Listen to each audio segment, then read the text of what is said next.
How is How much that? do I have a hand on my face right now? Not that I can see, Really? but Halfway through that, I realized I was like putting all this pressure on my forehead with my right. I thought it would be fun to share all of the drawings I did in an entire life drawing session so that you can see a variety of pose lengths and you can see the different kinds of results that I get depending on how long I have to draw. This was another medium pose session at my studio, School of Realist Art, here in Kansas City. By the way, I have life drawing reference photos of this same model available in my Patreon, so if you're interested, you might want to check it out. It's patreon.com/School of Realist Art.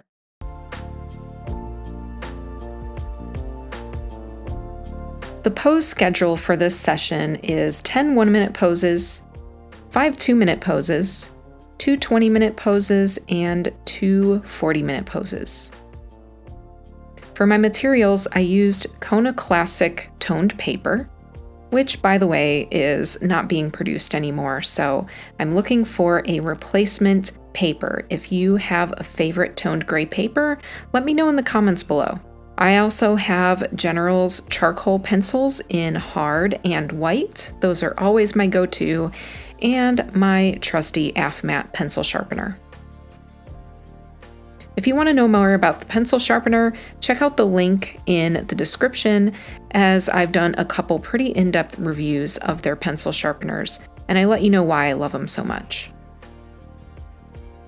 By the way, a lot of people have asked me why I don't show the model alongside my drawings here.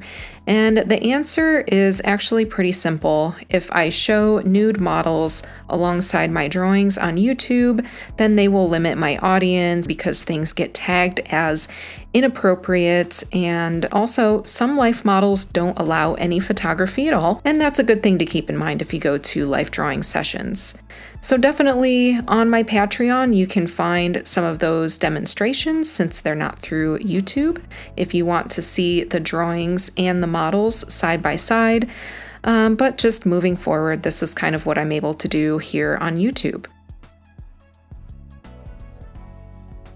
Anyway, about these drawings, as I've mentioned in other videos, I usually end up pretty happy when I'm looking back on these drawings, but definitely I know while I'm doing the drawings, they are super not accurate to the model. It's like they're accurate enough that you can tell who it is and it looks like a person, but that doesn't mean that I'm really exactly matching the model. For sure, sometimes I just get really lost on a pose, and you can see it happen sometimes here. I'm going to try and point it out when I notice it happening. There's really not enough time to capture everything, so I just focus on capturing something. Often I'm mostly looking at the torso. Sometimes I'm looking at a different area.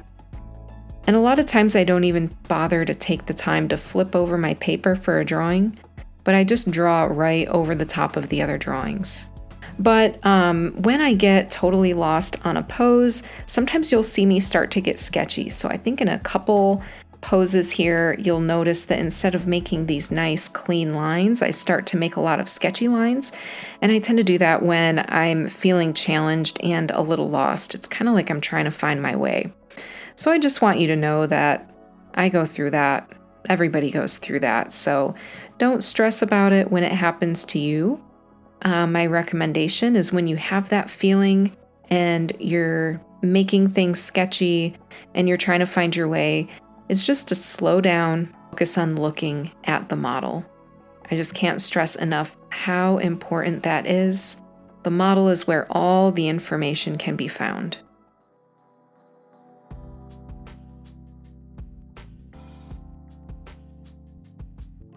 Well, for sure, foreshortening is challenging, so you can see in that pose with all the foreshortening. Then back to the simpler pose, I get back to smoother lines.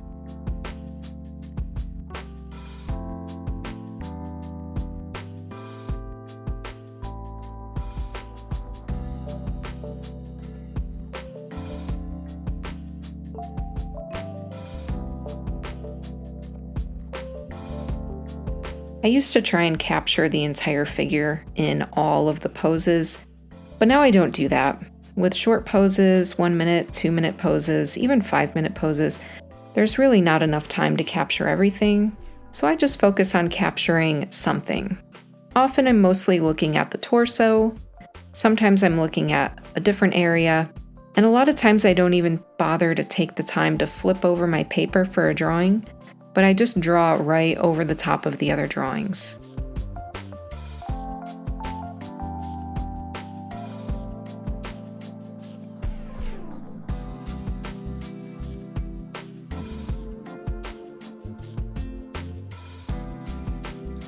For me, the main point of short drawings is not to create something finished and beautiful that I want to show the world. It's more that I'm spending time observing and I'm learning something. So it's not really the item that you get at the end that is valuable. It's the time spent looking and noticing things that's really what's valuable.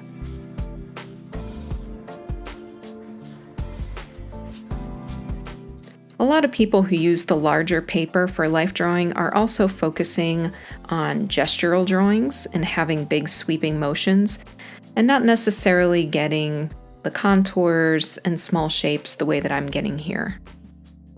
I'm really enamored with these lighting situations lately where there's a nice, strong light on the edge of something that just seems to shine.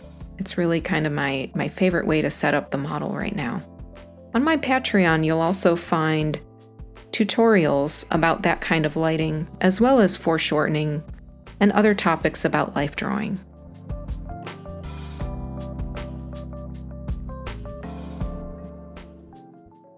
In this drawing, I moved pretty slowly and carefully because I really, really liked the pose.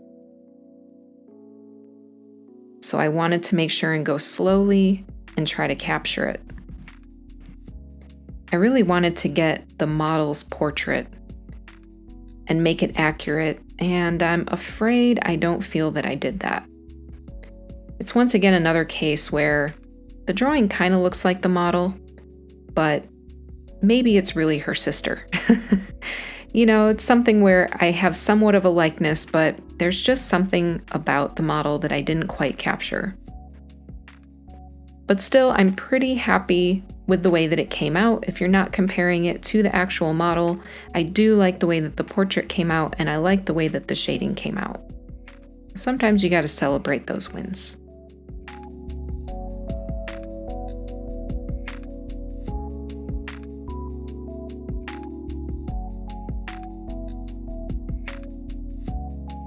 The last pose of the session had a lot of foreshortening. So I took my time blocking in all the shapes, focusing on overlapping all the circular kinds of sections of the figure.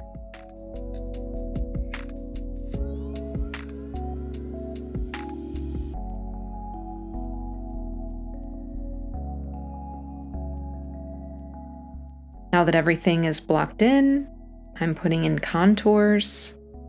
And I even got some fingers in there, which can be a big mistake, but I'm okay with how it worked out here.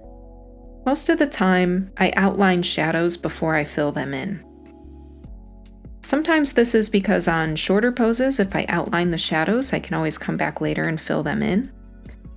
But also, when I'm moving kind of quickly and I can't be super thorough with the shading, having the outline there shows clearly where the boundary of the shadow is, so it gives some more structure to the drawing.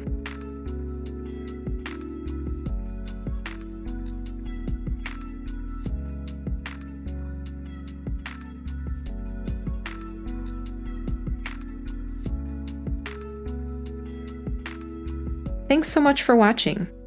Subscribe if you'd like to see more, and I'll see you again soon.